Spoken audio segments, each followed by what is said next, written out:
સત્સંગમાં વાત થઈ હમણાં કે આત્મકલ્યાણ,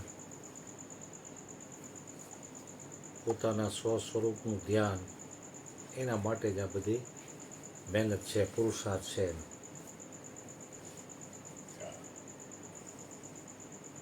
હમણાં વિપશ્યનાનું પુસ્તક મારી પાસે આવી ગયું 4-5 દી પહેલાં. રોજ રાતનું જે પ્રવચન હોય ને હમણાં છેલ્લા વાંચીને 8 દિવસ સુધીનું વાંચી લીધું.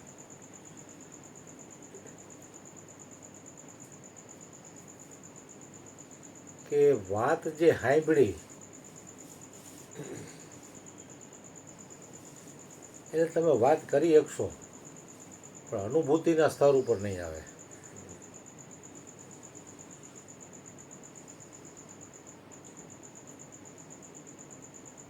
આપણે સત્સંગમાં આવે કે સચ્ચિદાનંદ પદ સર્વનું સાક્ષી છે, તો મારે જોવું જોઈએ કે હું કેટલો સાક્ષીપણામાં રહી શકું છું. સાક્ષીનો કોઈ સાક્ષી છે નહીં.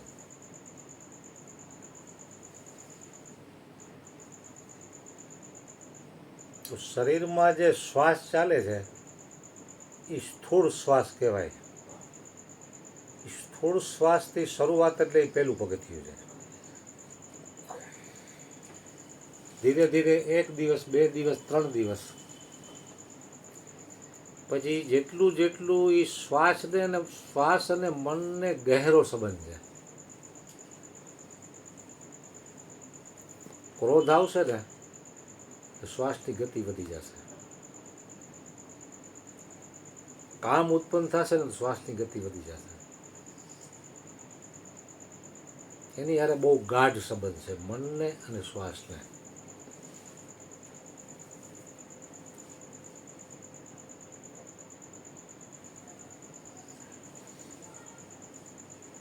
જેવી રીતે પાણીમાં તરવા માટેનું કોઈ 100 પાનાનું પુસ્તક લખે અને આખું કંઠસ્થ કરી લે, પણ એ વ્યક્તિ જો પાણીમાં પડે નહીં તો એને તરતા ન આવડે. એના માટે એને હાથ પગ હલાવી મહેનત તો કરવી જ પડે, શ્વાસ રોકવો પડે, ત્યારે એ તરી શકે. જે મહાપુરુષો સંસાર સાગર તરી ગયા છે એને વાણી દ્વારા, સત્સંગ દ્વારા, ભજન દ્વારા એ વાત કરેલી છે. તો આપણે એ પ્રમાણે જીવન બનાવશું તો જ એનો પૂરો લાભ મળશે.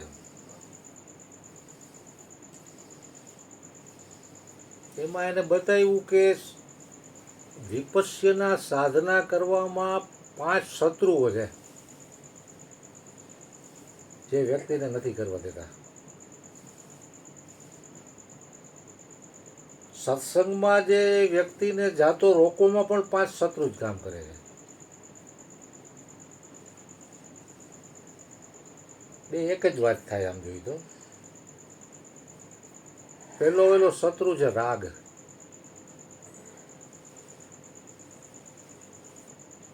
તો રાગ રહ્યો એ માની લો કે શરીરમાં કોઈ સારી સંવેદના થઈ તો આપણે રોકવાની કોશિશ કરશું, કાંઈ આવી ન જોઈએ.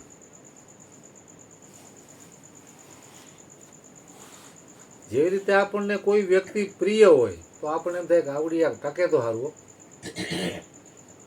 પછી ગમે તે ક્ષેત્રમાં હોય. જેવી રીતે હસીના સેવા કરે છે બરોબર, તો એ આપણને 5 દી ન હોય તો આપણને ગમે નહીં, કારણ કે એના પ્રત્યે રાગ. સાધના અને સત્સંગમાં બીજો શત્રુ છે દ્વેષ. એવી રીતે સ્વપ્ન આવે કોઈને કે રાજા બની ગયો હોય, રાણીઓ એને અષ્ટ સુગંધિત જળથી સ્નાન કરાવતી હોય અને જય જયકાર બોલતો હોય તો એ હારા મારું જીવન કહેવાય કે નહીં સ્વપ્ન. એમ થાય કે આ સારું જવું ન છે ને ટકાવી રાખવાની કોશિશ કરશે માણસ, પણ ટકશે નહીં. હજી સુધી કોઈનું ટક્યું નથી. રાગવાળી વસ્તુ, આપણને ગમતી વસ્તુ હરેક મનુષ્યનો પ્રયાસ છે કે એ ટકવી જોઈએ. બધાના અનુભવની વાત છે કે ટકતી નથી. જુવાનીમાં આપણું જે શરીરમાં તાકાત હતી અત્યારે છે.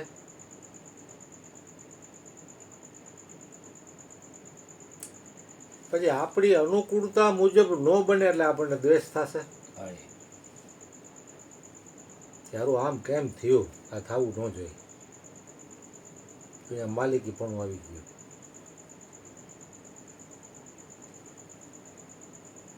રાગ જે રહ્યો એને તમે ટકાડવાની કોશિશ કરતો તો એ હાઈલો જ જાય છે, એની સમય મર્યાદામાં યો જ જશે. દ્વેષ જે રહ્યો એ પણ ચાલ્યો જ જાય છે, તમે એને ભગાડો કે ન ભગાડો એની સમય મર્યાદા જ જશે.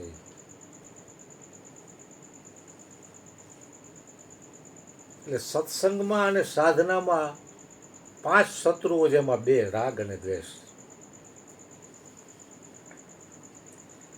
રાગ અને દ્વેષ છે ને એ ચિત્તને મલિન કરવા વાળી મોટામાં મોટી અવદશા છે.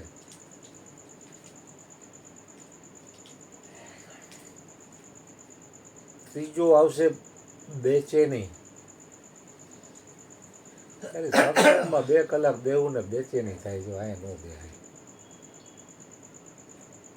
ફિલ્મમાં માણસ 3 કલાક બેસે, કોકની નિંદા કરવામાં 3 કલાક બેસે, 2 કલાક બેસે. તો જેમાં એનું કલ્યાણ છુપાયેલું છે એમાં માણસને બેસવામાં બેચેની થાય છે. તો ત્રીજો શત્રુ છે બેચેની. ચોથો શત્રુ છે આળસ. એ ગોયરું હવે રોજ એકનું એક, હું હવે જવું ભૂલી જાય. ખબર છે બાપુ રોજ કલ્યાણ કરવાનું જ કહે, એ તો કરવાનું જ છે. આપણે મોબાઈલમાં જોઈ લેવું હોય કલ્યાણ, બીજું હું યાર.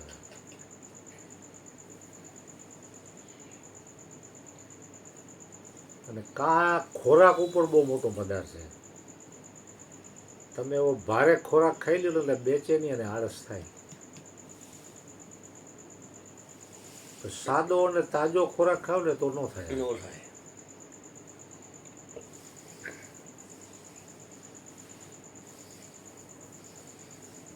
બેચેની અને આળસ.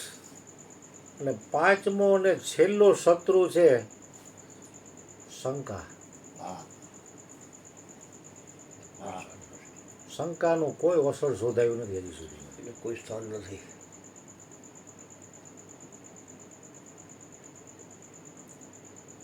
રાગ અને દ્વેષ, બેચેની, આળસ, અને 5મો શત્રુ છે શંકા.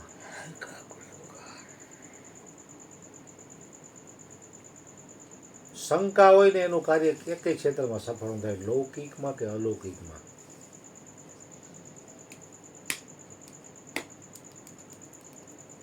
હરિગુરુ સંતોના વચનોમાં પણ આપણને વિશ્વાસ હોવો જોઈએ. શંકા છે તો કામ નહીં થાય.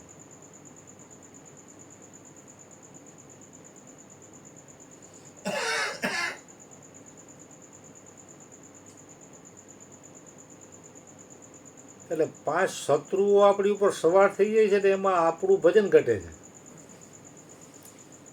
તો મહાપુરુષો આ જીવન છેલ્લા શ્વાસ સુધી ભજન કરી ગયા અને આ શત્રુઓ નહીં નડ્યા હોય.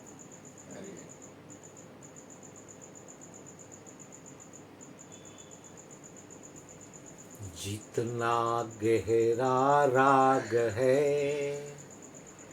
उतना गहरा कलेश, उतना गहरा द्वेष, जितना गहरा द्वेष है उतना गहरा कलेश. જેટલો ઊંડો રાગ હશે ને એટલો જ ઊંડો દ્વેષ ઉત્પન્ન થશે, અને જેટલો ઊંડો દ્વેષ છે ને એટલો જ ઊંડો કલેશ થશે. એટલે કોઈ પણ બાબતે રાગ દ્વેષ છે એ આપણું કલ્યાણ કરવાવાળા નથી.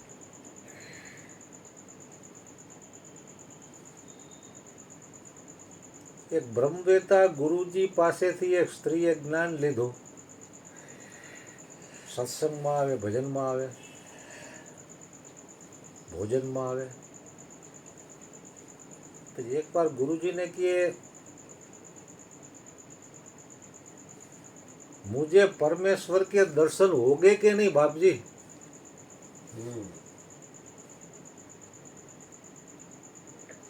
भगवान के परमेश्वर के दर्शन मुझे इस जन्म में होंगे कि बाद में होंगे?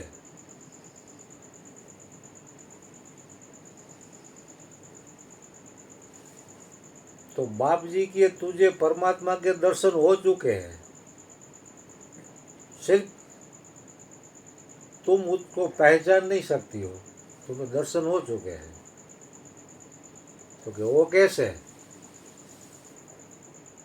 तुम्हारी शादी हुई कितने साल हुए? तो कि 20 साल हो गए। 20 साल पहले ही तुझे परमात्मा मिल गया है, लेकिन तू उससे जानती नहीं।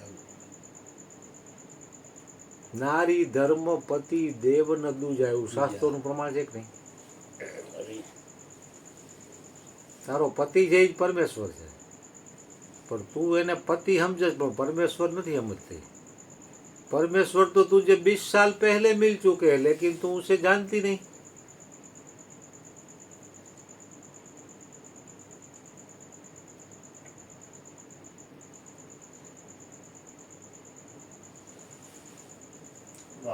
એટલે સાધનામાં કે સત્સંગમાં પહેલો વહેલો જ આ જે 5 શત્રુ આપણે ગણાય એમાં 5 મિત્ર પણ છે। પહેલો વહેલો તમને શ્રદ્ધા હોવી જોઈએ, વિશ્વાસ હોવો જોઈએ।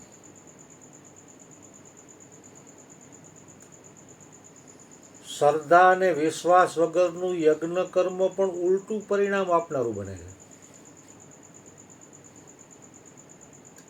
લૌકિક બાબતમાં માણસ 10 લાખ કાઢે ને 15 લાખની લોન લઈને ધંધો કરે ને શ્રદ્ધા છે કે નહીં પૈસા કમાય છે, પછી નુકસાની જાય અલગ વાત છે, પણ વ્યક્તિ કરે છે તો પૈસા કમાવા માટે જ।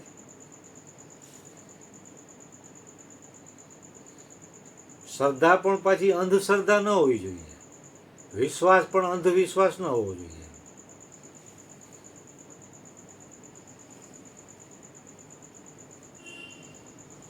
ગીતામાં પણ ભગવાન શ્રી કૃષ્ણએ કીધું, શ્રદ્ધાવાનમ લભતે જ્ઞાનમ તત્પરઃ સંયતે ઇન્દ્રિય, જ્ઞાનમ લબ્ધવા પરામ શાંતિ મચી રેણાધિગચ્છતે।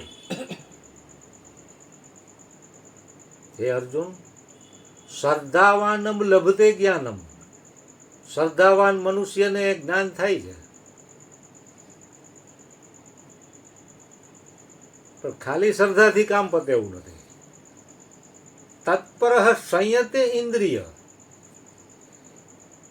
ઇન્દ્રિયોના સંયમ કરવામાં પણ તત્પરતા હોવી જોઈએ। પૈસા કમાવા માણસને કેવી તત્પરતા છે,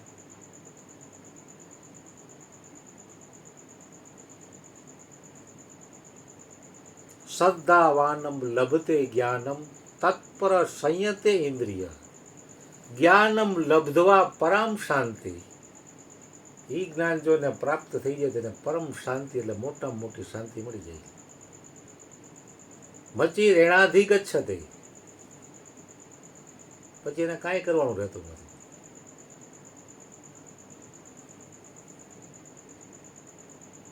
એના માટે પણ જે કાંઈ પરિસ્થિતિ આવે છે એનો સ્વીકાર કરતા શીખવું પડશે। રાગજનક પણ આવે ને દ્વેષજનક પણ આવે, તો આપણને ફાયદાવાળી પરિસ્થિતિ આવે તો આપણે કંઈ સારું થયું, સારું કંઈ સારું આ આપનો મજા એવું છે। કાયમી માટે આપણી પાસે બાલ રહેવો જોઈએ, 25 માણસો આપણી નીચે કામ કરવા જોઈએ, આપણે કાયમ જ થવું જોઈએ। તો એ રાગજનક પરિસ્થિતિ ટેકવાની નથી। પછી પ્રતિકૂળ આવે તો દ્વેષ થાય છે।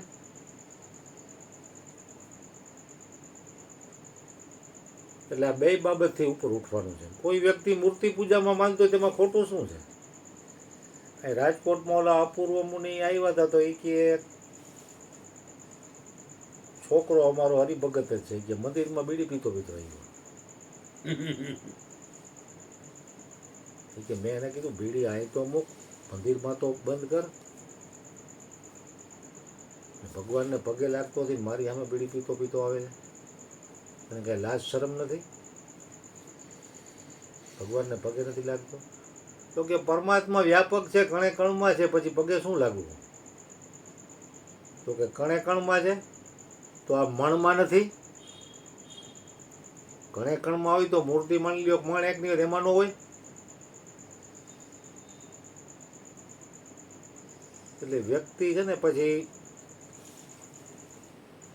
અહંકાર ને શરણે થઈ જાય.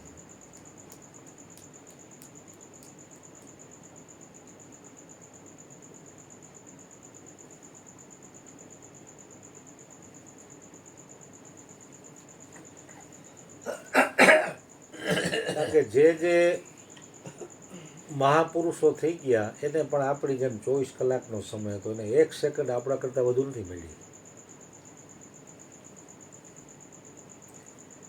તો એને અનેક કઠિનાઈઓનો સામનો કર્યો, પણ એ ડૈગા નહીં.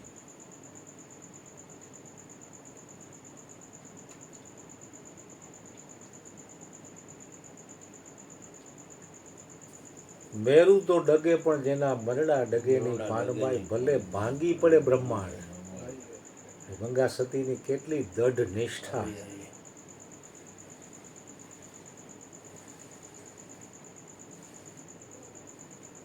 બુખારન બાદશાહને પણ આવી રીતે જ્ઞાન થયું.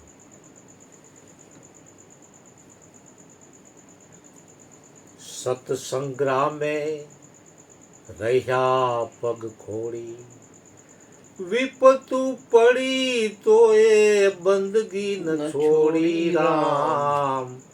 સતસંગ્રામે રહ્યા પગ ખોડી, મરેલું ઊંટ દેખીને ને સગડી માયા ત્યાગી રામ. સતસંગ્રામે રહ્યા પગ ખોડી. વિપતમાં માણસ પાટલી બદલી નાખે છે, એનું કારણ શું? કારણ કે પોતાને અનુકૂળતા જ જોઈ છે. વિપત્તિ પરમાત્મા એના ઉત્થાન માટે મોકલે છે, તો એને જોતી નથી તો કામ ક્યાંથી થાય? જેના જીવનમાં વિઘ્ન, બાધા, સંઘર્ષ અને હરીફાઈ નથી, એનો વિકાસ પણ નથી.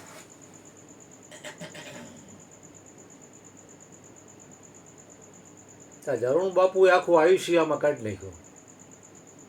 તમે બચપણથી માંડીને આટલા વર્ષ કાઢી નાખ્યા. હરજીવન બાપાએ બચપનથી છેલ્લા શ્વાસ સુધી આ કીધું વિપતું નથી આવી.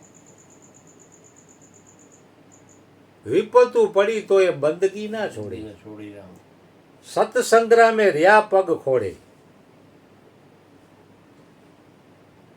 ઓલા સ્વામીજી કે અટાણનો માનવી સિઝેરિયન થી જન્મે ને વેન્ટિલેટરમાં મરે. જન્મ થાય ત્યારે સિઝેરિયન વગર થતું નથી અત્યારે.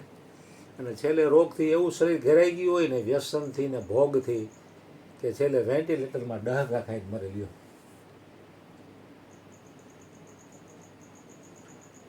શું જીવન છે મનુષ્યનું?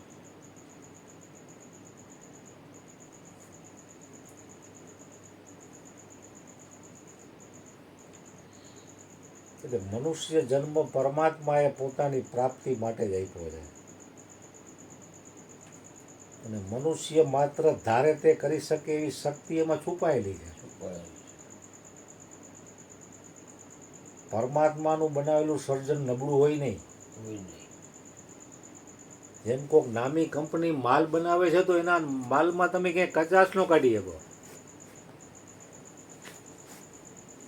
2 હાથ વાળાના બનાવેલામાં, તો પરમાત્માનું બનાવેલું એમાં કાંઈ હોય ખામી? ભૂલ હોય જ નહીં એની ક્યાંય. ભૂલ હોય તો આપણી હોય, અને પોતાની ભૂલ સત્સંગ વગર દેખાય એમ નથી.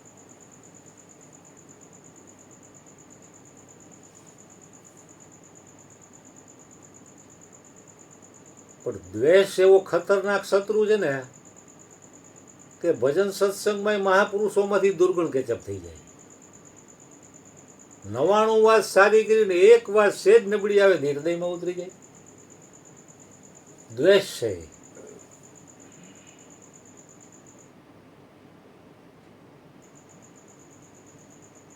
રામ રટણ કર નિસ્દિન ભાઈ, રાગ દ્વેષ નહીં આવે. તો સતત માણસ 24 કલાક રામનું રટણ કરી રાખે તો એનું મન નવરું થાય તો એ દ્વેષ કરે ને. મન નવરું થાય તો રાગ કરે ને, તો એ તો માણસને કરવું નથી. અટાણે કડીકાળમાં ભજન કરીને માણસને શું છે, લૌકિક સુવિધાઓ જોઈ પોતાની રીતે ગોઠવી લેવું છે. હરિગુરુનું સંતોના તણે જાઓ એટલે તમારી રીતે તો ગોઠવાય જ નહીં કોઈ હિસાબે. કારણ કે દેવી દેવતાઓના ઉપાસકો બ્રહ્માંડમાં ઘણા, એ તમે માગો એ આપી દે.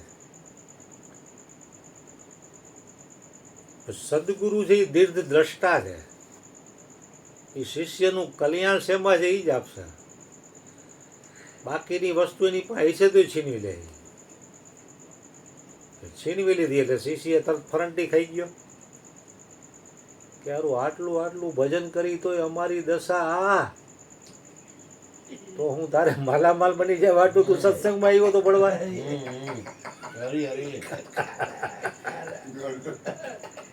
માલામાલ બનવાનો આ રસ્તો જ નથી.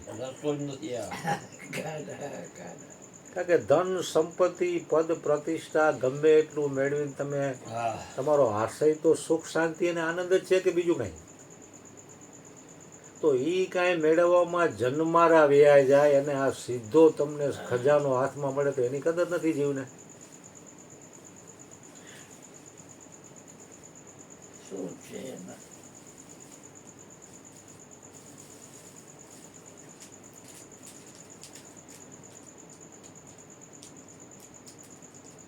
એટલે સદગુરુ મહારાજ શ્રીને આપણે હૃદયથી પ્રાર્થના કરીએ બધા ગુરુ ભક્તો